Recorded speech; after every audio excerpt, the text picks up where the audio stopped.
So text Okay. Andy now. All right, so this is, I'd like to also thank Youre anytime, really. Thank them for doing everything that they're doing for Israel. Amazing, amazing men, 3 men that are sitting in that tiny little office in Queens, sweating it up there with a million machines, trying to get 1,000,000 hours a month, 1,000,000 hours, literally, because that's how they get funded. If they come up with 1,000,000 hours of Torah a month, they get funded. Wow. So they really, this is helping the whole, every minute of Torah is really, really important. Yeah, that's there. If you go on the website, you'll see. What's that? It's true, it is about love. We're all cozying up, so that's about love. Yeah. It's supposed to snuggle a little bit. Yeah, always about love. Everything is. Okay, so today what I want to talk about is, I want to talk about Sefirat HaOmer. But Sefirat HaOmer, the way I've learned it till now, like every year you kind of change in the way you understand things based on where you are in your life, you know. You can be looking at the same thing for 20 years of your life, and all of a sudden on the 20th year, on the first or the second day, you're like, oh, I see it totally different than I've ever seen it before, right? Why? Because what we see, what we perceive things as we are, not as they are, not as it is. We perceive it as we are. We are everything in our life. It says in Kabbalah that everything in the world, in our life, is really a mirror of ourselves. So anything that we come in contact with at any given moment, our husbands, our friends, our kids, our circumstances, our issues, whatever it is that we have, it's simply a mirror of what's going on inside of ourselves. So there's if you go to Tzfat, it's like spray painted all over the walls. Adam olam katan, haolam adam gadol, which means that, which is such a deep saying, such a deep concept. Bring a chair. Here, there's a chair right here. Come join. It's such a deep concept. Why is it a deep concept? Because really, if you learn Kabbalah and if you learn the Tamim, if you learn the sweetness of the Torah, if you learn the sweetness of really what's going on in this world, the truth, right? Everything that we do, all the mitzvahs, are all the actual pu'ulot. They're only the actions. They're the actions of what's really going on behind. For example, once you decide to stick your finger out there and say, yes, I do, right? To that man that you decided to spend the rest of your life with, there was a lot that came before that. The fact that what this symbolizes, and the ring on it, right, and him bending down and asking you to marry him, let's say, that's all a symbolization of where you guys are today, the relationship, right? All that is the pu'ula, is the action, is the outcome of where you are in your relationship. Right? You can have 2 people that never ever met each other and they're just actors and he has to propose to her. There's nothing there. The fact that he bent down and puts the ring on her finger, the fact that she has this ring on her finger means nothing, really, in essence. So the actions in and of itself really mean nothing. All they really mean are based on where you are, meaning based on what this means something. This is as a result of something. This is coming out of a result of something. This is a result of something, the fact that you're doing what you're doing. What does that mean? All the mitzvahs that we're doing, if we continue to live our lives as religious Jews, we have to remember, and being a religious Jew, I think, is the hardest person to be on this world. Why? Because you're constantly having to up your game. Why? Because if you don't up your game, if you don't understand really, really what it is that you're dedicating your life to do, and it's just kind of like Shabbos to Shabbos to Shabbos to mikvah to kosher supermarket to Yontif to the actual pu'ulos of what it is that you are as a Jew, and if you're not constantly upping your game and trying to understand it, either you fall away slowly, okay? Either people fall away slowly, or they get closer. You can't ever have this kind of like this life of we just do these things because people are real. People don't want BS in their life. People are real. People want to really connect to the truth and really live their lives correctly. I was just by someone's house, a friend of mine. I just had a friend of mine in somewhere, not in New York, and she and her husband they got married, and they were both Bali Tshuva from years and years before they got married. Went through the system. He went to yeshiva. She went to seminary. She was like they were both super amazing, evolved people. They weren't like, just becoming religious and then got married. Totally evolved, totally in the system, went to the schools, went to the yeshivas, went to the Beis Happos. They met, they were set up, and they met, and they were like two peas in a pod. I remember seeing them and being like, you are the ultimate shidduch. You're like the ultimate bond. There's nothing, you can't, they were perfect. They were best friends. They were really best friends, and they were like, always, she didn't have any, Shana Rishona, there was no like, Shana Rishona, we have issues. They never had any issues, Shana Rishona. Really? Best friends. Like, he always wanted to be with her, she always wanted to be with him. There was like this this common language, this connection. It was very easy almost. Like all the things that people strive their entire marriage to become, they had it from the start. And then they moved from Eretz Yisrael, they moved to America for many different reasons. And they moved here. And slowly, he started, taking off his white shirts, putting on t-shirts, taking off his black pants, putting on jeans. And did not bother her at all. Like she's like one of these people that, like, no judgments. Be what you need to be who you are, I love you. That's the kind of person she is. She's really a very wholesome, amazing person. So slowly he started taking off the exterior stuff. And then the yarmulke started coming off. And then he stopped going to shul. And then tzitzis wasn't even, wasn't an option even. And then Shabbos started becoming heavy for him. And everything started to become heavy for him. And she still never said a word. Never said a word, because you're my husband and I love you. It's not my avoda. Your avoda is not my avoda. Your relationship with God is your relationship with God. Yes, we have kids. And yes, that is a thing. And my kids do ask me, how come Abba doesn't wear a yarmulke? And I tell them that now all you didn't wear yarmulkes because we have to accept and love everyone and doubt for everyone to get connected to the truth and to what's real, right? And Abba's still Abba, and Abba's still amazing, and Abba still respect Abba. And then one day they went somewhere. They went out together, and they ended up like in this, and they were both dressed really good.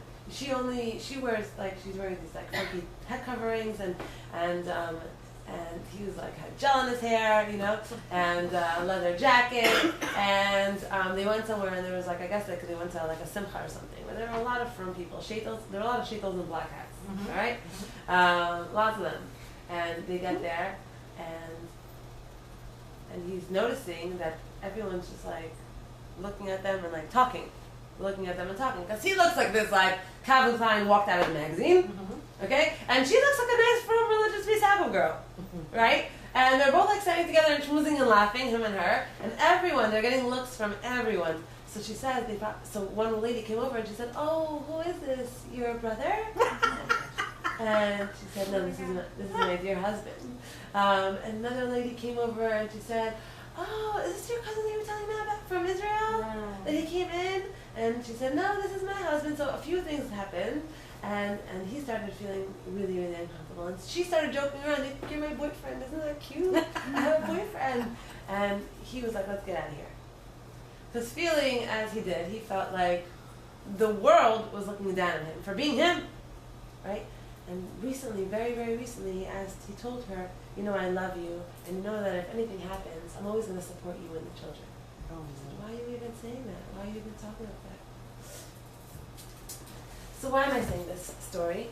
Okay, why am I saying this story? The story is like this. The reason that things happen like that in the world is because people don't want to live their lives from anymore.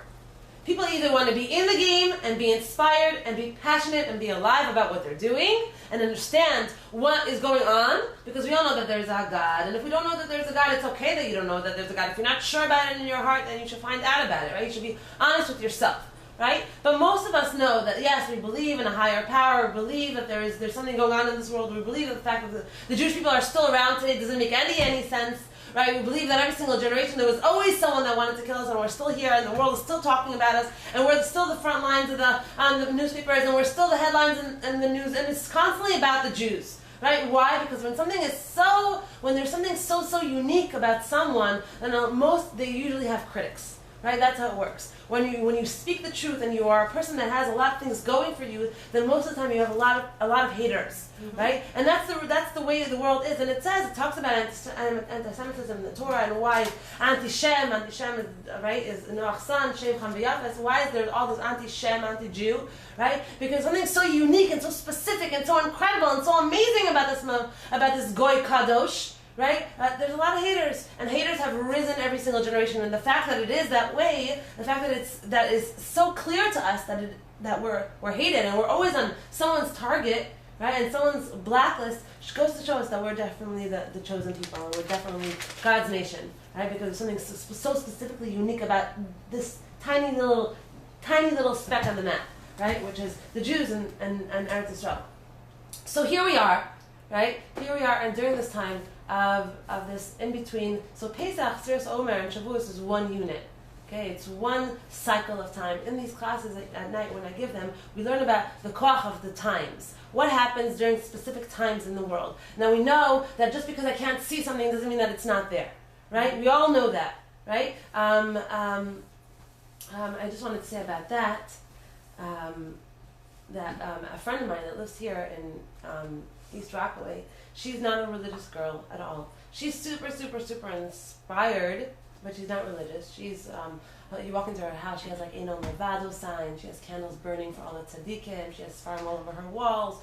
She's sitting there and learning. She's like mama's learning Sfarim, you know, in the tank top and jeans, right? And she's one of my best friends. And she had a Frashas Challah in her house. Now for all the like Israeli secular ladies in this community, which there are many, many, many, many, many, right? Welcome. So she has been doing things in her house throughout these few years that she's been living here. She's actually moved back to Israel in a week. But she's had a few Frashas Challahs in her house, and she brought in speakers from Eretz Yisrael, like all these like amazing, inspiring, incredible speakers that come and do her Frashas Challah. So she had one lady that came. This one lady is very famous in Israel, extremely, extremely famous in Israel. She goes all around, she does the Frashas Challah. Now Frashas Challah in Israel, by the Sephardim, it's not the way it is so much by the Ashkenazim. You know what I'm saying? It's not so, it's there, there's music, there's crying, there's a lot of movement. Tons and tons of movement. You should go, it's incredible, amazing. Next time there is, I'll publicize it. It's all in Hebrew, but it's still an experience. And this one of her friends, one of my friends, Liatz, this lady that lives here, one of her friends had this problem with her hands. It started getting worse. It was a skin problem at first, and then it started growing. And then she went to the skin doctor, and she went to a few other doctors, hand doctors, and they told her that she has to have surgery. It got to the point where it was like a huge bubble on her hand with just fat inside and deposit, just weird. This thing that just started to grow and grow and grow and grow, and it's been months. And she's a young, beautiful Israeli girl, stunning, and this thing has been growing on her hands. Anyway, she was supposed to have the surgery the day after the Frashas Challah. So my friend Liat asked her, there were about 100 women in her house that night doing the Frashas Challah, everyone in their tank tops and shorts and jeans and whatever. Beautiful, beautiful, just, it's so, when you see it, you're like, wow, Klal Yisrael, Am Yisrael, there's nothing like the Jewish people. And everyone's there, everyone grabs whatever's nearby to say bracha, you know, so they cover their hair and whatever, just, so the lady, the Rebbitzin that was doing it, she said, okay, we're letting you make the Frashas Challah today, so your surgery should go well tomorrow and everything should go well. So she's doing it, and she's telling her how to do it and how to mix it with her hands. Put the machine away and start mixing it with your hands.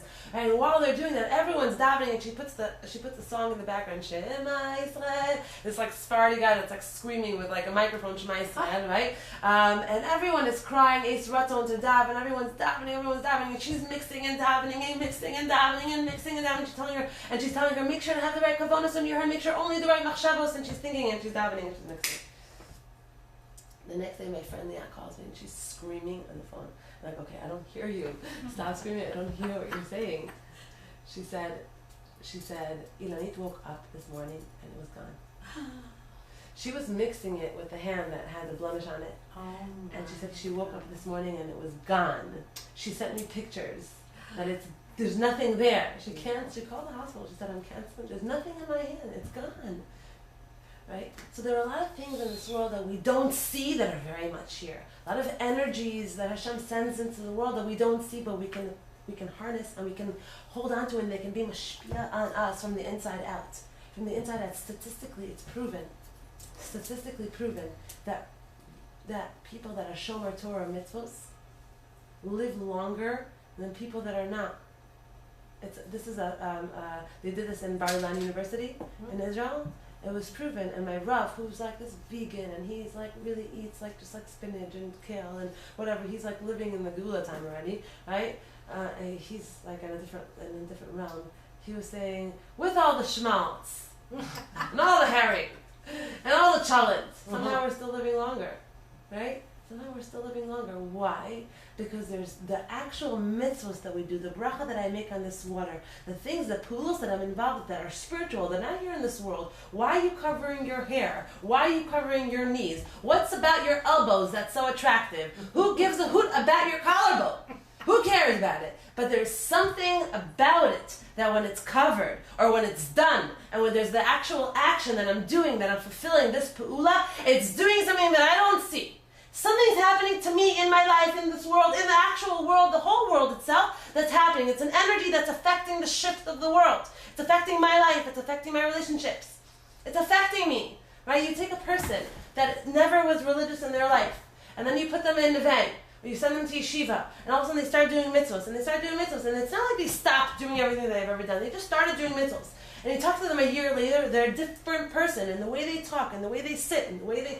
You don't realize it so much maybe because you're so surrounded by religious people. When I leave here, I go back home to family that is completely not religious, living on the other side of you guys. On the other side of the world of you guys, 20 minutes away from here. Right? No kashrus, no Shabbos, no tznius, no shmiras, and nothing. Right? No awareness like the rest of the world. You guys are a bubble. The frum world is a tiny, tiny bubble of what? Of hopefully what should be pure spirituality. Right? Of this concept, this guy Kadosh that Hashem created us, that we chose him and he chose us. Remember that we chose it first before we were chosen. Right? We said Nasa v'nishma. He offered it to everyone, and we're the ones that said us, we want it.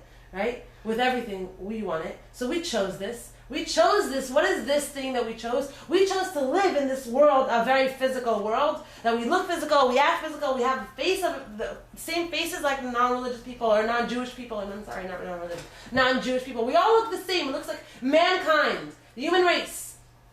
But yet, we said, we'll do it. We'll take the responsibility of being this spiritual rep in this world. We represent the spiritual forces. We represent the spiritual energies. We represent the next world, the higher worlds.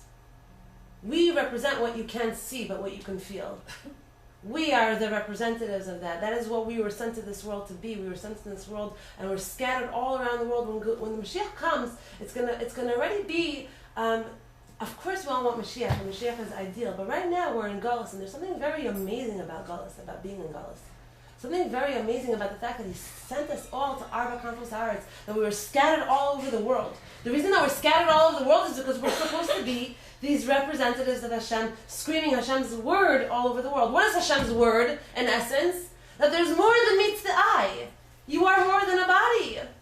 You are more than physical reality. There's so much more than meets the eye. There's so much more that's happening that we don't see. Right? Who was telling me? I was talking to Bracha about this. My sister was saying how that the... I don't know if I should say this here because we are in the 5 towns, but anytime you live around an airport, right, the radioactive waves, right, are much, much higher. Much, much higher. We are living literally we're like living in the engine of the airplane. Right? The breast cancer is very high in this area. Very, very high. Not right? just breast cancer, childhood cancer is also one of the highest in Long Island. Yeah. Kind of like any place. Yeah. Right. Okay. I didn't know that. Amazing. Why? Because we are living in a highly what was it? What did she say? What did she say to you? What was it? Like you're living in the you said it to me and it like struck me like the backyard of an airport.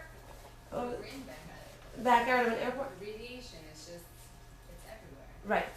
So the radiation is really, really, really intense here, right? We should get a discount just for living here. And they should pay us to live here. They should pay us to live here. But so we're really in, but do we feel it? Do we see it? Can we touch it? But yet it's affecting people. People are landing in the hospitals every single day because of it, right? Right? But it's affecting people. We don't see it. We can't. Right? Because that's the idea. That is the idea of the Jew. The idea of the Jew, that message of the Jew to this world is, just because you can't see it doesn't mean it's not so powerful. Just because you can't see it and you can't touch it doesn't mean that it's not so affecting your life. Mm-hmm. Just because, and the Goyim are telling that to us today. The Goyim are saying it to us today. It's unbelievable. Watch Kufai, C-U-F-I. Go home and watch it. Watch what they're doing. It's Christians United for Israel. Okay, FI, I'm sorry. Christian United for Israel, watch the way they're talking to the Jewish nation. It's unbelievable. There's a five and a half minute clip that I wish I had a big screen TV to show you here. What this representative, who's a pastor, yes? It's called geopathic stress. What is it? Sorry, I just remembered. It's called geopathic stress. There you go. And what's the definition of that? And those are the words she used. What is it? It's from like all the satellites and the air traffic controls and everything that basically stresses the area miles and miles and miles, surrounding. Right. So, do we all want to move somewhere else? Should we all move somewhere else? Okay, I'm sorry. Just erase that from your memory. Delete it. If there's nothing you can do with it, just put it in the bin. Hashem will be fine. Hashem is the ultimate rofe, okay? So there's nothing we have to worry about. If anything is supposed to happen to us, it's going to happen regardless of where we live or where we are at any given point. We know that. We don't function within Teva. We're always above Teva. Right? We're always in the realm of me and a God straight. There's nothing in between. There's no statistics. There's no doctors. There's no science. There's nothing. It's all Hashem and what Hashem has in mind for every single neshama that He sends into this world. Right? This neshama can live for 5 years, Alinu, and this neshama can live for 95 years for Ameh Ve'eser. Right? So we don't believe in all these things. It happens to be that we have to do our best. But if it's not like you were moving anyway tomorrow, forget about what I just said. I'm just trying to give an example.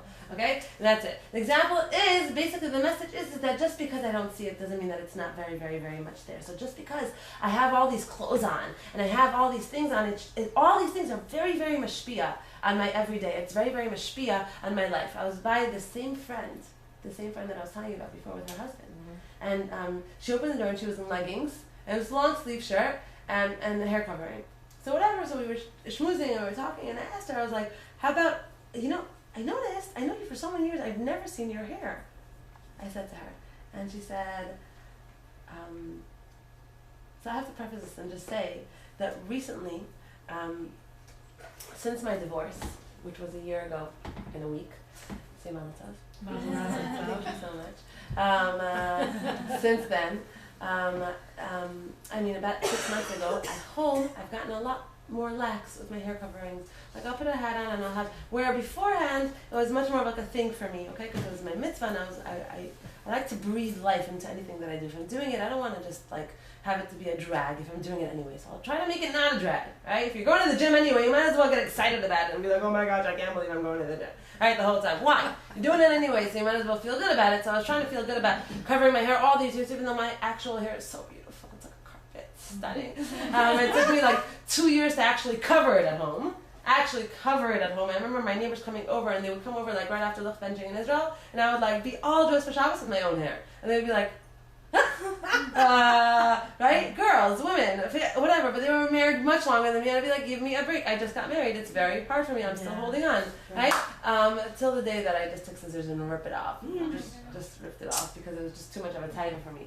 But anyway, so I asked her, I said, so recently I started getting much more lax with it at home, whatever, it's just me and my kids, it's not a big deal. And so she said, I said, I never saw your hair, So she said, yeah, that's one thing I'm extremely careful with. I said, really? Why? I really want to know why. And she said, what do you mean? She happens to be such a amazing person that everything that she said just so inspired me just by the way she spoke about it. She just said, every action that we do, it really, really affects the walls of our home, and our kids and their Torah and their Ruchniya. So I want to do this, it's my mitzvah, I want to do this. And it was so wow to me that's it. Ever since I sat with her, that's it. My hair's been covered, but because she really, really breathed more life and light into what she was saying, what she was doing. She really, you saw the innocence in her eyes and the way she was so pure about her mitzvah. She's like, it's my mitzvah, It's like I want to do it. I want to do it so well that who was it? Who was it? The walls of her house never saw her hair uncovered, right? And her children, each one of her children was bigger Talmid Chacham than the next, and a bigger giant than the next. Wow, what a gift to give to my child, to my offspring, right? So why? Because doing this does that. One more example I want to give you. I was away in Eretz Yisrael before I was married with my sister. I have an older sister who's super pretty and super successful and super not religious. So she came to Israel on a Birthright Trip, and she was like all moved and inspired from being at the Kotel, and we were walking around the Rova and it was snowing, and she was like, there's something so, I don't know what this place is, there's something here, I don't know what it is, but if I ever move back to Israel, it's only to the Rova. I want to be living in these walls. I want to be living in the holes in these walls, right? And it was like this whole like amazing trip, and then we went to Kibbur David HaMelech, and it was amazing. And then we went away for Shabbos. She said, I want to go somewhere super spiritual. Now my Rav lives in Or Ganuz. Or Ganuz is up on top of Tzfat, right by Meron. Okay, it's one of the Yeshuvim outside of Meron. It's an incredible place. You go there, you walk in, and you feel like someone just took, like as if you were carrying suitcases, and you walk into the place and you feel like someone just took rocks and suitcases off your shoulders. All of a sudden, you just like, you deflate. You go, and you could just like you're in a different place. Happens to be that it says that if you're in a community, if you're in a neighborhood, if you're in a kehila that is super, super, super Kedusha, then it affects the whole machaneh. It affects the whole place, the energies of the place, what it brings down into the place, what goes on there. All the people that live there, it's a small, very small yeshiva, all the people that live there, every penny that they make all goes into a communal tzedakah box, and they all live like that. That's how they live.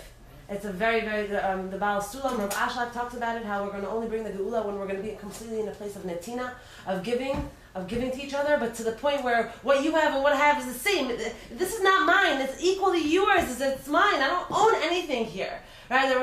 The Rav Ashlak says when we're going to be at a place, we're going to be at that place, the Baal Sulam writes, we're going to be at that place, the Geula is going to come, Mashiach is going to come. Because that's what it's all about. We're here to be Misakin. What are we here to be Misakin? What's the reason that we're in Galus today? I'm not doing all the work, you help me. Good. We're here to be Misakin Sinas Chinam. Sinas Chinam is a hating for nothing, looking at her stuff for no reason. It's not like you don't have what she has, or you don't have other things that are also nice. Looking at it and not looking at it with a beautiful eye, not looking at it with a wide eye, looking at it with a tsar, ayin tzara. Right? That's the reason that we're stuck here for so many years. The first Beis HaMikdash, they did all 3 cardinal sins, and they came back after 70 years. Right? After 70 years, they were back into Bayis Sheni from Bayis Rishon, and they killed, they did Avodah Zara, they did Gilo Urayos. Oh my gosh, today if somebody in our neighborhood were to do Gilo Urayos, right, everyone's talking about him. Right? Because it's like, how do you do that? We can't wrap our heads around such a thing. Right? And the reason that we came out of the second Beis HaMikdash, the second Tkufa of the Binyan Bayis, the reason we were thrown into Galus, and the reason that we're still here, is because of this thing of Sinas Chinam, Sinas Achim, of seeing what the other person has and not wanting them to have it, or not liking them, or for whatever reason, or no reason at all. Right? And that's the reason all this period. So the Baal Sulam writes, once there's not going to be any of the more of this period, of this segregation, of this separation between me and you and me, and all these walls that we just put up for no reason because we ourselves are suffering with our low self-esteems, and that's why we put up these walls, because of our own low self-esteems and because we don't feel good about ourselves. That's why we have to be separated from the other person. Otherwise, we wouldn't see the gnai in the other person. If I would be cool with myself 100%, and I would love myself 100%, right? And I would love who I am and my neshama and everything I have and all my kochos and all my chesronos. I would love the whole me. And I would sit across from you. I wouldn't need to criticize you. I wouldn't need to judge you. I wouldn't need to see all your shortcomings come to the surface. I wouldn't see the shortcomings come to the surface. I wouldn't see them. Right? It says that kol posel b'mum chaver posel b'mumo, which means, what is Chazal saying? Chazal saying what you see in the other person, with the gnad that you see in the other person that's sitting across from you, you only see it because you recognize it in yourself. In other words, you know those things that you've never noticed in your entire life, and once you've become aware of them, once you've known about them, all of a sudden, like a certain, like I don't know what's it called, brand names at all. I know like the regular ones, like Donna Karen, Tony Hilfiger, or whatever, but all the like extra expensive ones, no idea who they are. Like my friends in LA that I was just in LA, they're like, these are shoes. I'm like,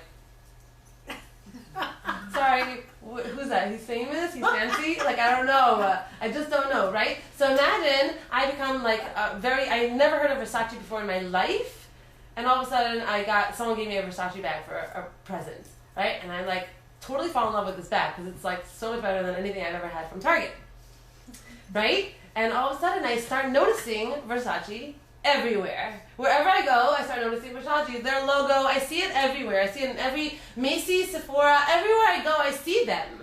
Right? Why? Because now my eyes saw it once, recognized it, became aware of what it is, all of a sudden I see it everywhere. And the only way I can see a blemish in another person, and the person that's sitting across from me, is only if I have it in myself. Otherwise, I wouldn't recognize that. Right? You know those people that, let's say you're a very giving person, right? And let's say you're around a friend that's like a little bit more cheap or stingy, right?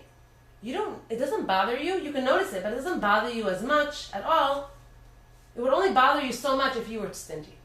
It would only get on your nerves how stingy she is and how annoying she is with her money if you had that meter inside of you also.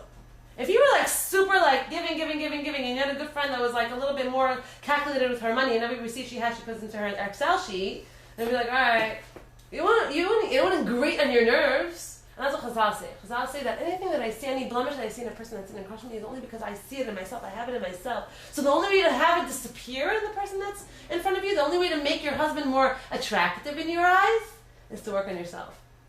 Right? Because I wouldn't see him from those lenses if I myself didn't have those lenses. If I myself fixed that, I wouldn't see him through those lenses. I would see him all of a sudden in a different way. And I had that happen to me yesterday with my friend. She came over and she came to me and she was crying. She was like, I hate my husband with every bit of energy that I have in my body. I was like, great, what happened? And she said, and she basically told me what happened and how irresponsible he is and everything's on her shoulders and he doesn't take responsibility for anything, even the suitcase, he can't even manage that, and just like she just can't deal and whatever. Right? And we got into this 5-hour conversation. Yeah. Candace, you have to work with people, right? About at the end of the conversation, she understood how it was really her with herself. The reason that she was so annoyed about that was not about the suitcase. What was she annoyed about? She was annoyed about the fact that she felt like he was rejecting her. That's always, you have to always take it back to the root. So that's where it came from. That she was like, oh, do we have that suitcase that I asked you for 100 times? And he said, that was another thing that she did wrong, but whatever. Don't ask once, just send it and it's over with. Now it's his responsibility. We don't have to mother anyone, right? And they prefer that also. But let's say she asked him for that suitcase, and the final time that she asked him for the suitcase, what did he say to her? I don't want to talk to you anymore. Please hang up the phone. And she said, excuse me? And he said, I don't want to hear about it anymore. You're acting like my mother. And she said, what? And he said, if you want to say anything more to me about something else, I'm here. Otherwise, I'm hanging up right now. And he hangs up the phone. And she comes to my house, and she's sobbing how much she hates him. So we took it back to what was the core? What was the reason that she wasn't happy? What was the reason she was so hurt? Because she was rejected. She felt rejected by him. So when do you feel rejected by someone? When do you feel hurt by someone? When do you feel like the other person perceives you as ugly, stingy, angry, bad needles? When you yourself feel that way towards yourself. When you yourself are rejecting yourself, or not loving yourself, or not caring for yourself, or not accepting of yourself, or a people pleaser, or whatever it may be that you're dealing with, and then all of a sudden anyone that maybe smells of that, all of a sudden you're so hurt. So you're not really hurt by him. If you are so okay with yourself, those words wouldn't bother you so much. You'd be like, I wonder why he's saying that to me. Let me figure out why he's talking that way. Maybe he's having a hard day. Right? It wouldn't throw you off kilter completely. Your whole self doesn't depend on what he thinks about you. And if it does, that means that you're not happy with yourself. That means that you don't love yourself really. And then we did the whole Emunah work that I do and that I teach, and that's where all that fits in. But what I want to talk about right now is really, really, really super important. And I want to do this. You can I'll take out your sheets. Let me see what it was. I want to give you something for Sefirat HaOmer, because Sefirat HaOmer right now is the time of Pu'ulos. Sefirat HaOmer is the time, all it is Pu'ulos. All it is action. That's what Sefirat HaOmer is. Pesach is this like whole experience of miracles, okay, which is what we had, that Hashem was very, very open and very, very clear and very obvious with us. And then there's Shavuos, which is Kabbalas Torah. But anything that happens in this world is not something that we're commemorating. Remember that. We're not commemorating a Yantif or a time where the 24,000 Talmidim of Rabbi Akiva were nifter. Yes, that's why we go through all the Dinei Avelos, that we don't do certain things, right? But really what's happening now is that there's energy in the world that is only here during this specific time. And if I'm able to tap into this energy that Hashem is sending into the world, even though I don't see it, and even though I don't feel it, if I'm able to tap into it, it will be mashpi on me and change me, and evolve me, and change my midas, and change my life, and therefore change all the relationships that I have in my life. and all the outcomes of that relationship. Meaning, if I start putting my money where my mouth is and start being really religious, when I say religious, my favorite song is Losing Our Religion, because everything is about losing the religion. We have to strip ourselves of all the stuff that we got as we got older in the religious world, in the frum community. All that stuff is just taking us away from really where we want to go to. What you look like, what you dress like, what he wears, his hat up, his hat down, if he wears a gartel, if he goes to the yeshiva, what yeshiva, which, right? All these things are nice and some a little bit important, but most of it is narishkai, right? What kind of tablecloth you put on, all those things that take us away from where we have to go to, where we're going to in the 70, 80 years that we have on this planet. Because that's all we, right? We know that, right? Right? We know that 120 is not really happening, right? We're all good, okay? So we all know that that's a nice bracha, but it's not really the situation here, right? So we have these 70, 80 years in this world that by the time I'm 80, I'm probably going to be a little tired. Let's hope not, but let's say, right? And I'm not going to be able to run around and do all the things that I can do right now when I'm 33, right? But we have this time on this world, and the reason that we were given this time on this world is to really get to the truth of, that's right, to the heart. We were given this Torah to get to the heart of what's really going on in this world, what's really, really, really going on in your life. So let's not spend our life religious. Let's not spend our life religious. Let's spend our life dedicated, b'dvekus, with passion about what we're living in, the tkufa that we're in right now. And every given moment there's something that I can take and I can walk away with, that I can literally take and walk away with, and that can totally impact me. We run after money because we see how money gets us the things that we want. So we run after it, we value it, we give people that have it tons of respect, right? We bow down to it. We turned it into some kind of egel zav, right? Which is like, wow, money, because money, I can actually, if you take money, really, money is really nothing, right? It's just, let's call it freedom units, right? If you have it, then you're able to exchange it for other things that you want, right? But in and of itself, it's nothing. Even though people actually value the actual paper, people actually value and want and would do anything and would even sit in prison, right? Do things that can bring them to the point where they could sit in prison for these freedom units. But in essence, the reason that we value it so much and we give it so much and we spend most of our lives getting it, running after it, is because we see immediately what it buys us. We immediately see the pleasures we get from it. We immediately see, so we put so much on the altar. We sacrifice so much for this thing because we see immediate results. And that's Olam Hazeh. Olam Hazeh is all about immediate results. Nefesh HaBehemis, because we're split down the middle, we're split in two. We have Nefesh HaBehemis and we have Neshama Elokit. We have these two aspects to ourselves, to our being, right? So when we're in this place of this world is all, it's fueled by Nefesh HaBehemis. What I see is what I get. What's in front of me is what is. If I don't see it, it ain't there. That's the language of this world, right? And the language of the Jew is meant to be purity, it's meant to be holiness. It's meant to be what you see is not necessarily what you get. And what you don't see is very, very much there. And you can attach yourself to these things by doing these things. So in essence, I want you to know, in essence, mitzvahs that we do are freedom units. That's what they are.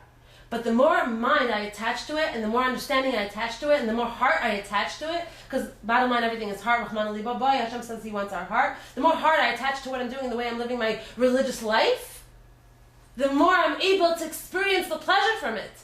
So it's not a drag anymore. Putting on my wig, or keeping Shabbos, or not wearing pants, or making brachos, or going to the mikvah, or whatever. It's not a drag anymore. It's not like, oh, whatever, it's because I'm religious. And I can't wait till my vacation, because that's when I'm really alive. Every moment of my religious life is burning with fire and aliveness because I'm connecting to the truth. I'm connecting to the life and I'm experiencing the pleasure. Just like I experience pleasure when I go shopping with my $200 and I come home with my new bracelet or I come home with my new wardrobe, right? Because I'm experiencing the pleasure. I actually got something, so I'm feeling it.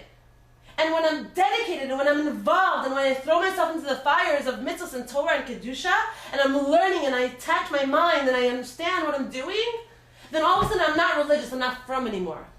All of a sudden I'm in an intense relationship with the Creator of the world who I love and feel in my life every minute of every day. And if you do that for long enough, if you do that for 66 days actually, it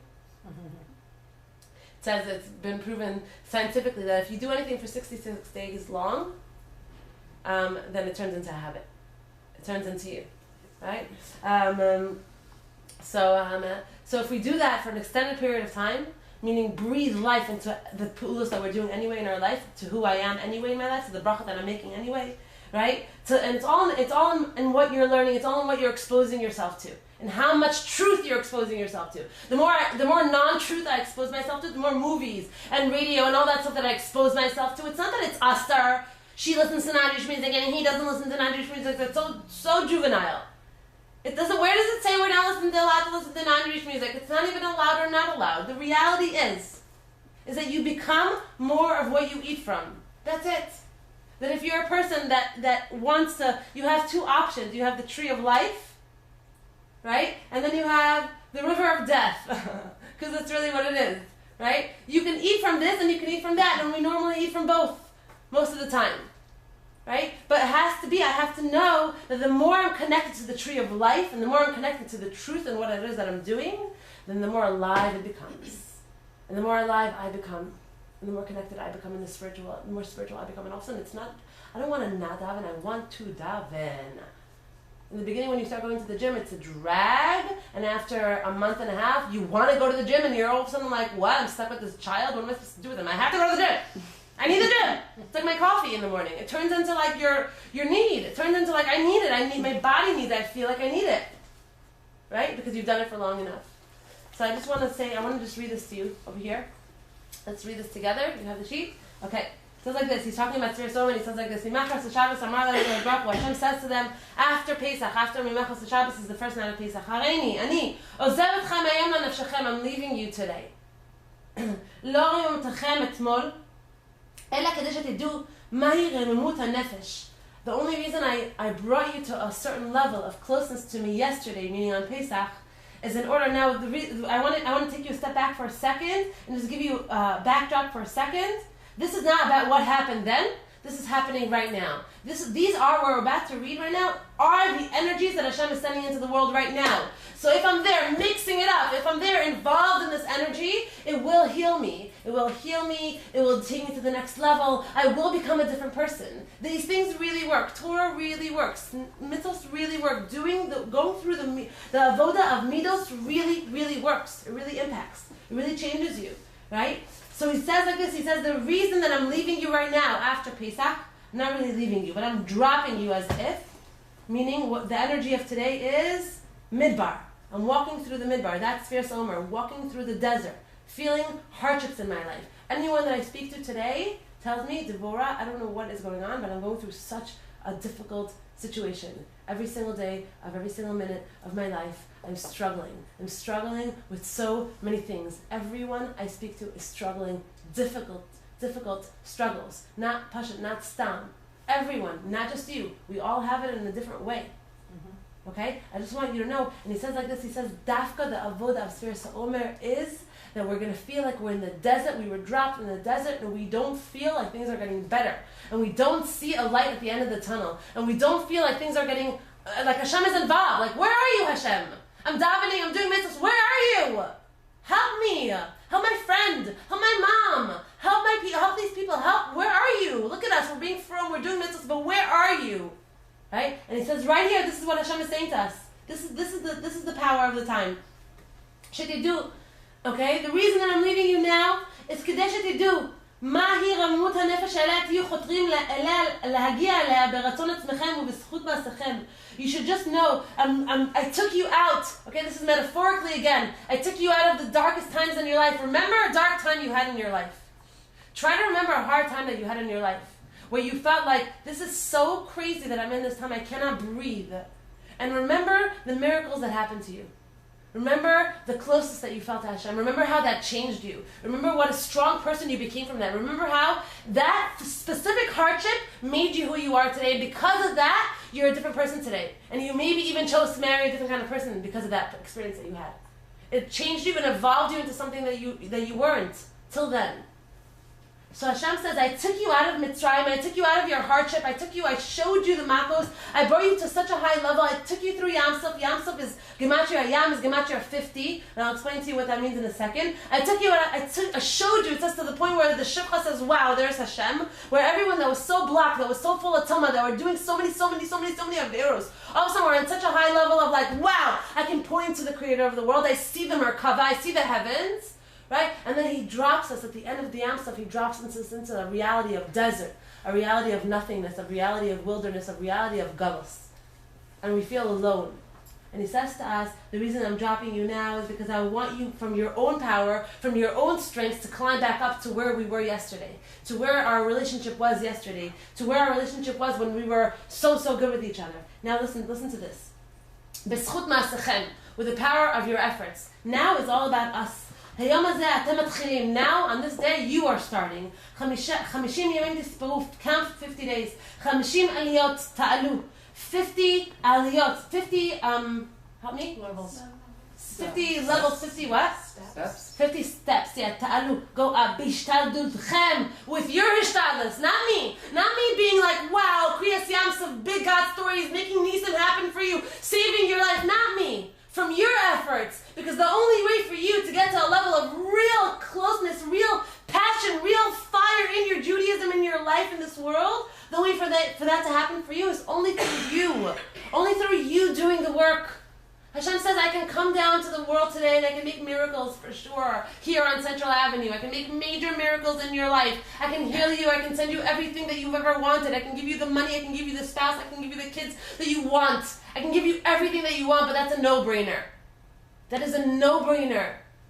Honey, sweetie, my love, Ahuvi, you hear this neshama, I sent you into this world for 70, 80, 90 years in order to be able to do it yourself. Because if you climb up that mountain yourself, and you get through all the hurdles yourself, and you're going to be able to think the right things when you're in the stressful situation, in the hard situation of your life, and you're going to be able to function in the right way, and give to the world in the right way, and not get small, and not get stuck, and not get tight, and not get angry, and not get bitter, and not get resentful. And you're going to be able to come out of that, and climb your way out of that. You're climbing that mountain. When you're going to get to the top, you're going to have a different Gan Eden. You're going to have a different world. You're going to have a different life. You're going to have a different Olam Hazeh.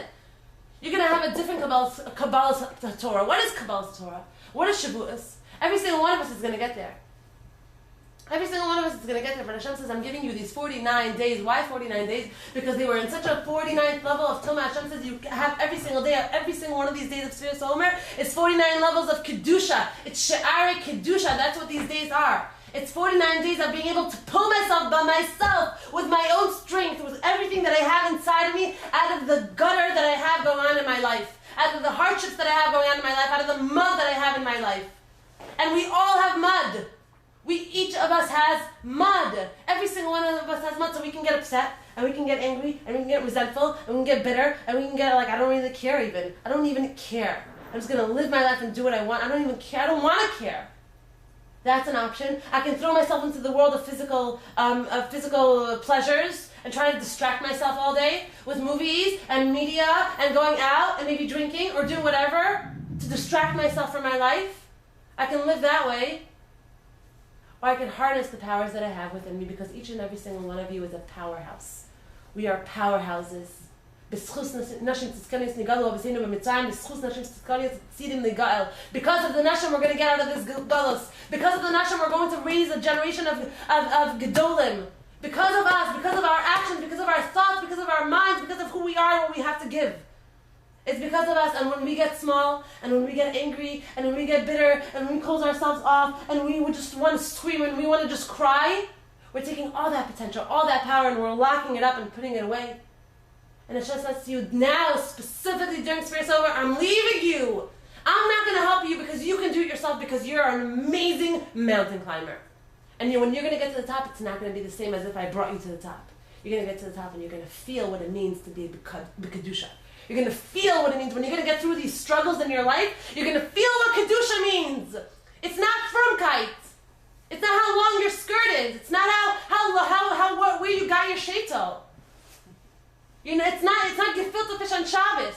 You're going to feel Shabbos. You're going to feel the waters of the mikvah cleansing you. You're going to feel your tefillas going up to Shemaim. You're going to feel what I'm talking to you about, this whole thing of Kabbalah Torah.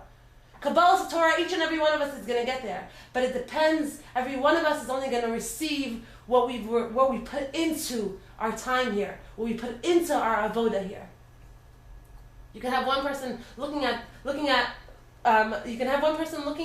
a Torah scroll and being like, wow, and having tears in their eyes, or going to Achnasas Sefer Torah and having tears in their eyes, right? Or crying, or literally crying, and then you can have another person seeing it and being like, these Jewish people are retarded. Retarded, right? Same thing, totally different experiences. And that is what it is. That's what's happening in this world, in the spiritual world, in the Torah, in our Yom Tovim, in our Shabbosim, in our day-to-day. That is what's happening. We are only going to experience the sweetness based on how much neshama I put into it. Based on how much thought I put into it, based on how much of my own power I have, and I believe in myself to be able to get through the rough things in my life, because we were all given, and the rough stuff is the rough stuff. The difficult stuff, we all have to kiss it. We have to kiss the hardships in our life. Because the hardships in our life peel away the superficial stuff. They peel away the stuff that keeps us locked up. Not even knowing ourselves. When we go through a hard patch in our life, when we go through difficulties, we're forced to come out of, we're forced to come out. Our strength is forced to come out. Our goodness, our potential is forced to come out of us. He's squeezing it out of us. And then you get through a hard, difficult situation in your life and you look back and you're like, wow, that changed me. On so many levels, that changed me.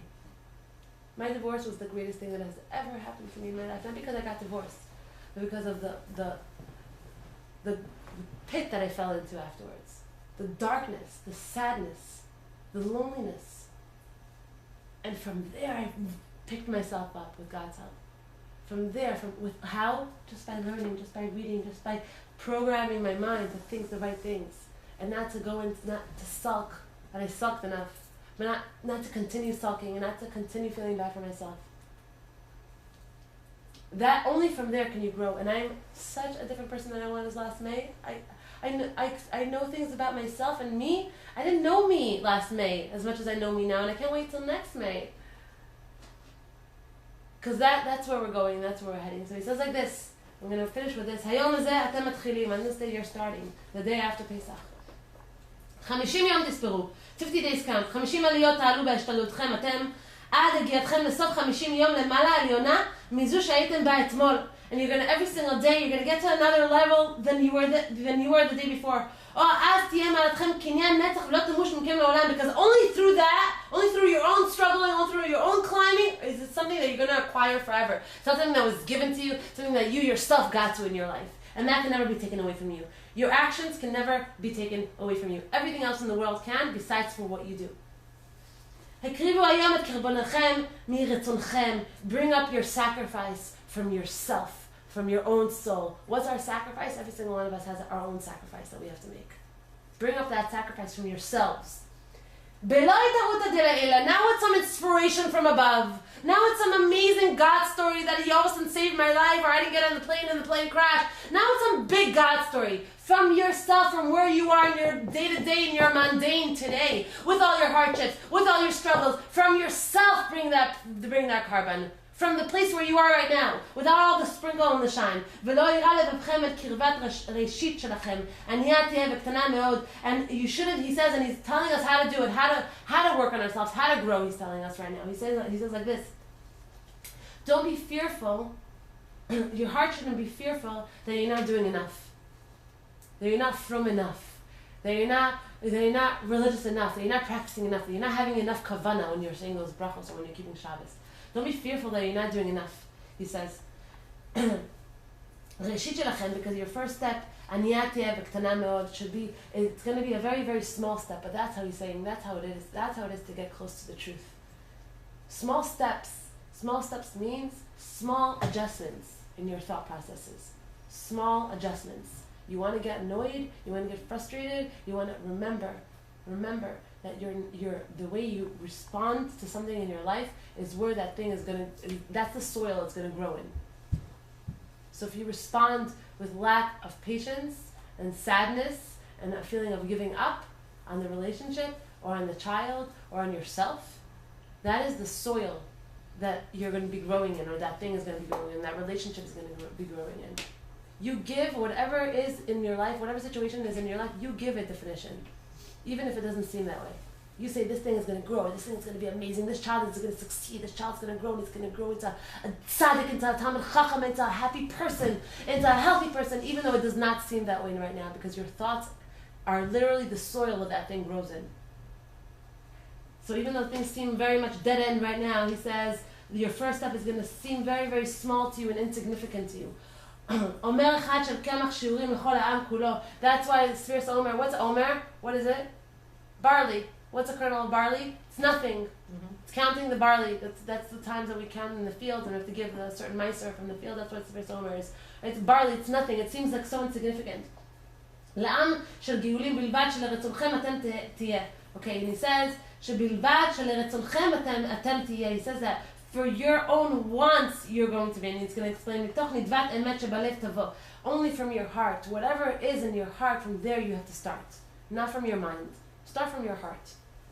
He says, because if you start from a place in your heart, that's where it's going to grow. And I want to just insert here, because it's a little bit like, it's a little poetic and esoteric, so I just want to say over here, when he says in your heart, it means that whatever it is that you're struggling with on a day-to-day basis is normally coming from a place of outlook.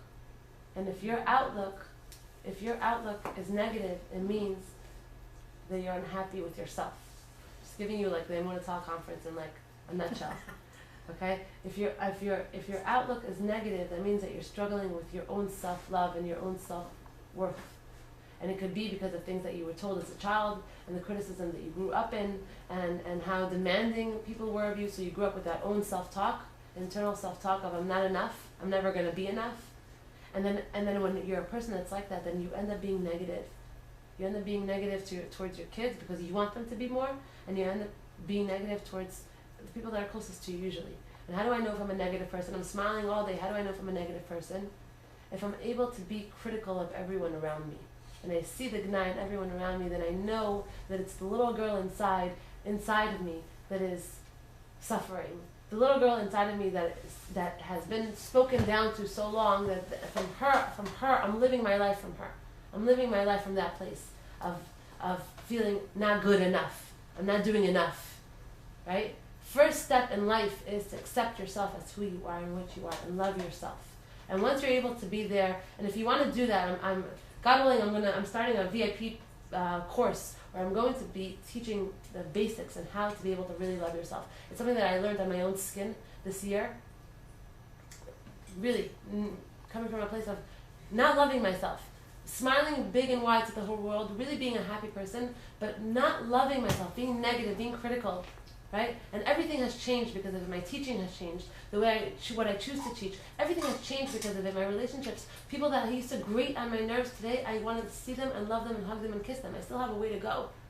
But it's only because we mirror what's going on inside of ourselves. And what I want to say over here is that the difficulties that we have in our life most often come from a place of our own feeling of lack of worthiness. We are not worthy enough.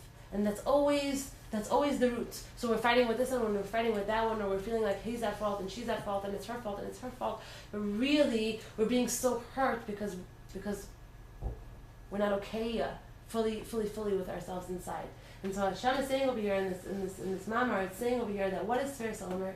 Sefirat HaOmer, Hashem is saying, come from you, exactly where you are. I don't want a rebbitzin. Please don't be a rebbitzin right now, if you're not. I don't want a rebbitzin. I don't want all of a sudden for you to keep starting being Chalav Yisrael and Pas Yisrael and all these Yisraels in the world and doing everything on the outside if you're not there really. I want you. Ruchmana liba bay. I want your heart, where you are. From there start. So if you're feeling negative, critical, stressed out, overwhelmed, like the rest of the world, if you're feeling that way in your life, the best place to start is by telling yourself every day two things. Okay? Two things. Number one, looking at yourself in the morning in the mirror. This really, really works, and it's incredible and it's crazy. And there's also sources for it in the Torah. Look at yourself in the mirror in the morning and saying to yourself, "Hi, Devorah, I love you. I really, really love you." If you don't start crying right away, then you're in a good place. It took me 3 months to stop crying every time I said that to myself in the morning. To stop crying immediately. Why? Because apparently I really needed to hear that for a long, long time. For someone to look me right in the eye and say, "Hi, I really, really love you. That's number one. And number two, second best place to start with your avodas haruchnius. First of all, that's totally ruchnius. Totally ruchnius. Because only once you start loving yourself can you really start connecting to the creator of the world. And number two is to come from a place in your avodas Hashem, come from a place of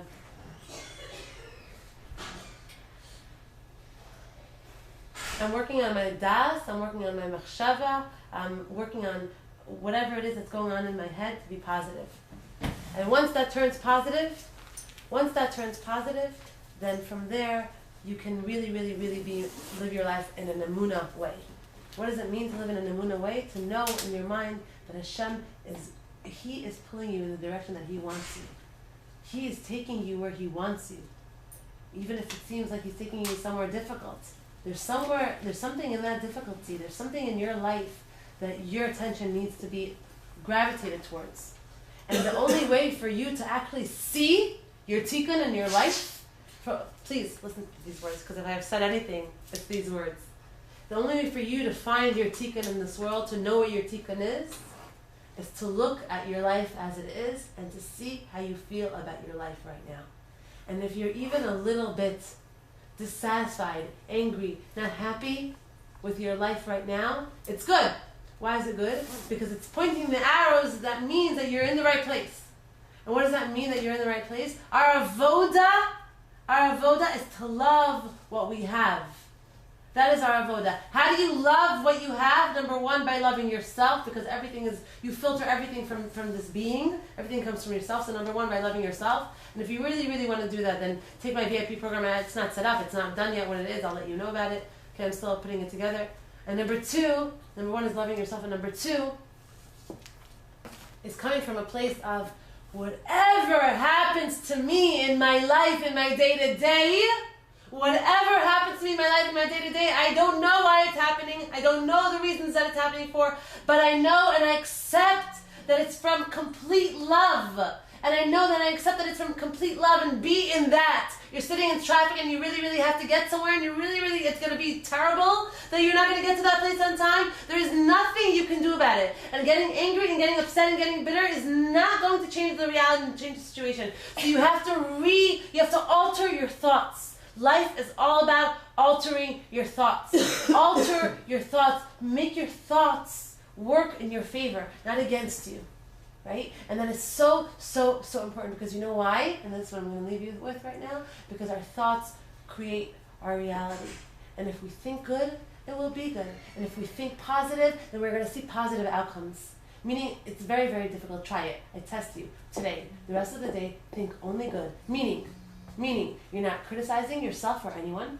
Meaning, you're not being overwhelmed by anything in your life. You tell yourself, Gam Devorah, this will pass, everything is good.